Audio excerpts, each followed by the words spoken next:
All right. Brandon Ramrattan. Muneeb, Mojahed. Harnedy. Dejan, Drazenovic. Question 1. In what ways are specifics of rowing, the techniques, the boats, the teams required, metaphors for what the boys, particularly Joe, learn about life and friendship over the course of the novel? So Joe is like really the perfect example of overcoming adversity to become successful in like the end, because growing up he wasn't loved by anyone really. Like his mom, she passed away, and his dad, he was an absent father. He wasn't really there for him, so he didn't really have anyone to trust. He didn't learn to trust others, so it gave him trust issues, and he couldn't like use the trust issues actually like really messed up how he interacted with other people and stuff like that. Him being abandoned by his father twice and both passing away really hurt him emotionally and mentally. So in order to protect himself and be able to defend for himself as he grew older, he created these defense mechanisms that really helped him protect himself so he wouldn't be hurt again the way he was when his father left him both times. And so at first when he was growing up, it was good for him, but as he became older, it kind of really affected the way he would work well with others and how he would participate and really socialize with others. So as we see when he joined the row team, his coach said he was a great athlete, but the major problem with him was that because he couldn't trust others and work well with his team, it really hurt him in the beginning of his rowing career. But as we see, as he begins to let his defenses down and starts to trust his teammates and work well with them, the team works like a well-oiled machine. They all work in perfect synchronization, and we all really see how joining the row team really helped him mature and see how not everyone in the world is bad and not everyone in the world can't be trusted. Joining the row team really showed him, the good things in life instead of the bad things that he's accustomed to seeing. I mean, it like really makes sense as to why like he would be so like confided in himself, and like he didn't want to be with anyone, because like now in today's world, if you look outside and anyone who has like problems in their life, like they develop trust issues and stuff like that, like it just gets hard for him, and it's great to see that he actually overcame that. Yeah, well, this sport is the perfect scenario for this, because rowing is a sport that is completely dependent on teamwork. And for a person like Joe, who grew up with all of this mistrust in other people, it was like a great growing experience. We watched him grow over his journey, because he learned to trust his teammates. Because if you can't trust your teammates, then you won't be working in synchronization. You won't be like a well-oiled machine when you're in the races and Olympics. So Joe was like kind of isolated, didn't trust anybody when he joined the team, and that really like didn't let him have that much synergy with the rest of the team. But then he overcame that when his natural gift of being a talented athlete, he harnessed that and overcame his defense mechanisms that he had because he was abandoned as a child. As we see after all these years, when Joe was finally interviewed, we see how all the lessons he learned during this experience really stay with him throughout the rest of his life. A quote from the book says, "I shook Joe's hand again and told him I would like to come back and talk to him some more, and that I'd like to write a book about his rowing days." Joe grasped my hand again and said he liked that, but then his voice broke once more, and he admonished me gently, "But not just about me, it has to be about the boat."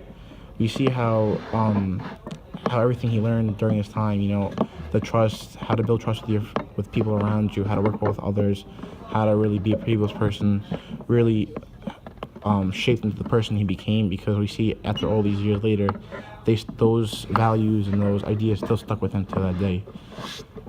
Yeah, this is like any story, because this is like a classic story of inspiration. Because characters are pretty boring, especially in life, if they don't change over time. But in this scenario, he was the perfect setup. He was abandoned as a child, and so you would think he would be the one to not trust any of his teammates. But after going through this experience with boating and rowing, he was able to once again reconnect with and finally have faith in people again, because you need to have faith in other people in order to make sure that you succeed on your own. Yeah, going back to what Brandon just said, the quote that he just talked about, where his response to the interviewer was, "But not just about me, it has to be about the boat." That just shows how this experience of being on the rowing team actually completely changed his life. Before, he would probably just he'd be there to fend for himself. He'd be like, okay, yeah, just about me. But the boating experience, the teamwork, and everything, like the cooperation that he had with his teammates, like it just completely changed him and made him into a better person. And Joe accomplished his dream of going to the Olympics, not only because of his natural talent in rowing, but because he started to trust the rest of his team and formed strong bonds with them on his own. Yeah, I mean, just like, you can think of like a real life, this relates back to real life and even our lives. Because I can think of when I'm in the band and we would have individual parts and they all fit together to make a big piece that will sound great. And it might not sound great on your own, but like learning to trust the guy next to you to make sure he hits his note and that you hit your own is just like, what's it called? It's basically the same scenario as what Joe went through. Yeah, like playing football really taught me how to work well with others and how to trust my teammates because I play defense and, our responsibility is trying to stop the offense on the other team. And if we don't all work together, if we don't work in perfect synchronization, the other team is going to score, and if they keep scoring, we're going to lose. So by working together as a team, trusting my teammates, really believing that, if we work together, we can accomplish our goal. It's really taught me how to work well with others, trust other people, and see that it's easier to work together and win things than it is to work by yourself. So for me, I don't really have like some like football or band, something like that, but I'm like a family person. Like everything I do in life is like based off of my family. My family is like really there to support me and stuff like that. So without them, like I understand like if I didn't have them, I would have the trust issues that Joe had. But they're there for me. So everything works better when they're there. The end of question one. From when they finally won the race in the end of the book, we have another quote that says, "As they flew down the last few hundred yards, their 8 taut bodies rocked back and forth like pendulums of perfect synchronicity. Their white blades flashed above the water like the wings of seabirds flying in formation. With every perfectly executed stroke, the expanse between them and the now executed cowboys widened. An airplane circling overhead, press photographers struggled to keep both boats in the frame of a single shot." We see in the end how, through all their hardships and their struggles, through everything they faced, by working together, by learning how to work in perfect synchronization, they were able to win the gold medal and accomplish their goals of winning the Olympics. It was truly the best ending possible for Joe and the rest of his teammates, and it was well deserved too. Number 2, rowing is a sport that's heavily affected by the weather, from heat waves to blizzards to strong winds. Brown used historical weather conditions to add context to various races. In what ways does the weather he describes mirror the character's internal thoughts or feelings? Now, as mentioned before in the question, weather is something that severely affects anyone's capacity to be in the sport of rowing. When you think about it, like weather and so it affects like your endurance and like your ability just to perform well. And the same thing goes inside the minds of the characters. So let's say if you're feeling down, like, and that would be comparable to like a thunderstorm. Like, you're not going to be able to perform as well under those conditions as you would if you have a clear mind, a clear head, and you're feeling like happy, kind of like you're content with yourself. Yeah, like Patrick just said, he talked about the blizzard. A blizzard is like a setback, is like a setback in someone's life. Like Joe had the setback with his family, his past, and everything like that. So the blizzard just like kind of signifies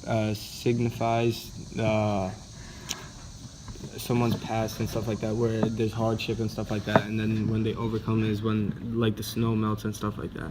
Well, I don't think it's really like a setback. I think it's kind of like an obstacle. You know how Joe overcame his like trust issues, and that's what like led him to becoming a better rower. The same thing with like these blizzards and all these like heat waves that they get. It like if they practice during that, they overcome that obstacle and they become like better rowers as a result. From personal experience, I've played in a lot of games where we haven't had the best weather conditions. We've played in games where the weather is 9 degrees plus, or the rain is freezing cold, or it's even snowing. And when you play in games like that, it kind of affects your mentality because like during hot games, you're really tired and you're exhausted. You're thinking on the field like, oh, I can't do it. It's too much for me. I can't handle this. But as you push through that adversity, it kind of strengthens your mentality and you become more mentally tough. Same thing with rain games or snow games. When you're playing the snow or the rain, you think that, oh, I could slip and fall and I could miss this tackle and blow the entire game. Like you could blow our lead, et cetera with that. So, in the same ways, every time you go through something that's not ideal, you kind of think to yourself, "Oh, I can't do this. It's too rough for me," because it's not an easy thing to overcome.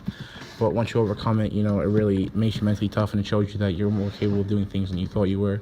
Yeah. Especially because when you think about it, morale is like a huge part in this. And you don't even have to play a sport. Like anyone can relate to this because it has to do with your mentality. Because if you have low morale, and like let's say it's almost like you're playing in a storm, is that like you're not gonna be able to perform as well. But when you have high morale and like you're playing in the perfect weather conditions, like you'll be able to perform. You're gonna do the best that you can be.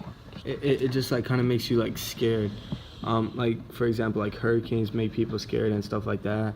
And same thing goes with like rowing and stuff like that. Like when there's bad weather conditions, it just makes you scared. Like you're gonna fail everyone else, and it just like it messes with your mentality. Like it makes you feel like you're probably the problem if the team loses because of a mistake that you weren't able to perform because of the weather and stuff like that. But this makes you a better person, I feel, like overall. Because if we are able to overcome this and you're able to keep your team's morale high and your morale high, you're able to basically just like win perfect weather conditions every time. I feel like this is also another way how it mirrors Joe's life. How kind of like he was afraid of failing because like he couldn't like really form a nice bond with the rest of his team because of his trust issues. But like by the end of his like freshman year, he overcame that, and he could finally become a better rower, and he overcame his fear of failing everybody else. Building off what Muneeb said earlier, especially with what's going on in the world right now with all the hurricanes that have just hit Florida and Texas, those are some of the worst hurricanes America's ever seen. But those people going through that definitely thought, oh man, what if I don't make it out of this? What happens to my house, my family, all my belongings in my entire life? And definitely through that storm, they were scared and they had their worries. But once the storm came to pass and it was time to rebuild and start working on their new lives, they definitely thought to themselves, if I can overcome anything like that, I can come over everything in the world. Nothing is stronger than I am. Also some like a bunch of people, when they evacuated their homes in Florida, they thought like, oh, when we come back, our house is not going to be there. So when they did come back and their houses were still standing, it just like, brought the spirits up. And the same thing with like rowing. Yeah, also what to add on to what Ramrattan said is also kind of like what they were thinking, like leading up to Olympics, like, oh, what if I fail? What if we don't like end up qualifying for Olympics? Like we lost like everything we like worked towards, and all the practice we had. Well, you see, I think this all circles back to the central question of faith, because in the question, like it's all about faith in teammates, and this one it's about faith in yourself, faith that you'll prevail in your sport and that you will be able to perform every time. And I think that's the whole message of the book, having faith in yourself and your teammates. Yeah, that's a good question too.